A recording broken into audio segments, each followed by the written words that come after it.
My name is Jon Hanna. I'm with Poles Attorneys, and today we're going to be talking about buying property in Panama.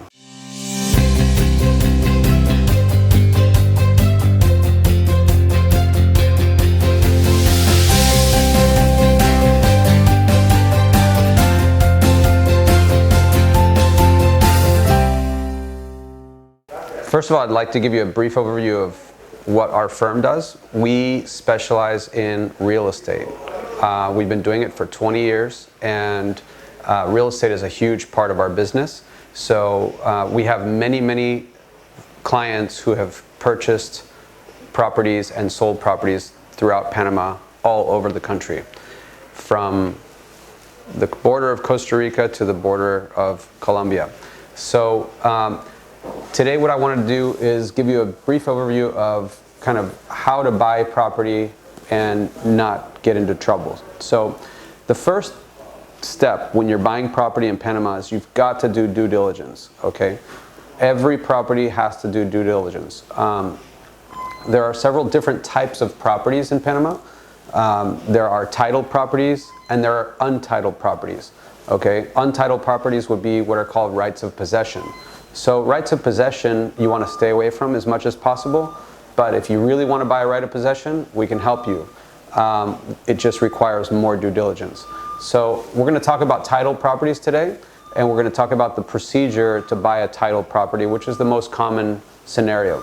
So when you buy a titled property, the first thing you want to do is you want to verify that the title is clean. Okay, the way you verify that is you hire an attorney to do the due diligence and do the investigation at the public registry.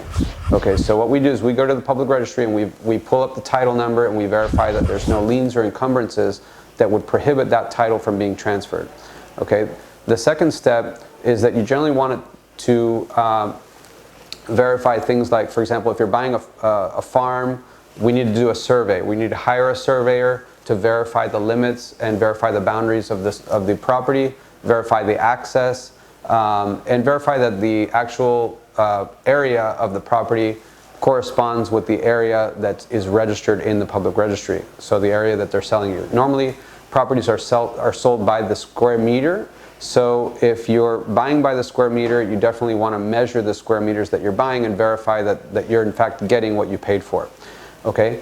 The same applies with buying a condo or buying a home.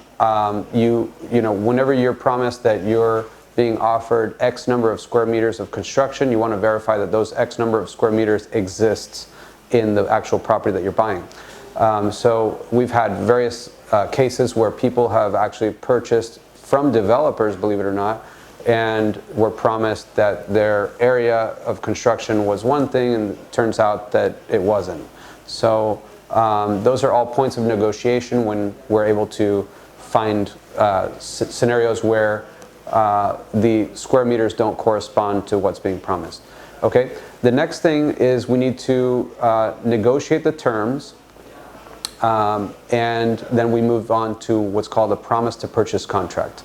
A promise to purchase contract is a binding agreement, and generally we like to inscribe that promise to purchase contract in the public registry so that it places a lien on the property, so that during the time that we're preparing all the documents to be able to close, that the seller cannot transfer the property to a third party. So generally when you sign the promise to purchase contract, you give a down payment. That down payment can be anywhere from 10% to 20% or more, depending on what the terms of the negotiations are. But generally a down payment is made and then we sign the promise to purchase contract. That promise to purchase contract is signed at the notary office, at the public notary. Here in Panama we have what are called public notaries. They are appointed by the president, so these are individuals that are officially appointed as notaries.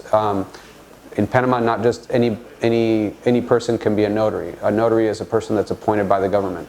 So you sign at the notary, it's signed on notary paper, it's on a public deed, and we register the promise to purchase contract at the public registry. That secures your option to purchase, and then as normally there's a term of like 30 to 60 to 90 days, depending on the conditions of the deal, in which the seller is required to gather all the documents that are required, all the certifications of payment of taxes, of payment of their water bills and whatnot, all the certifications that are needed to be able to go to closing.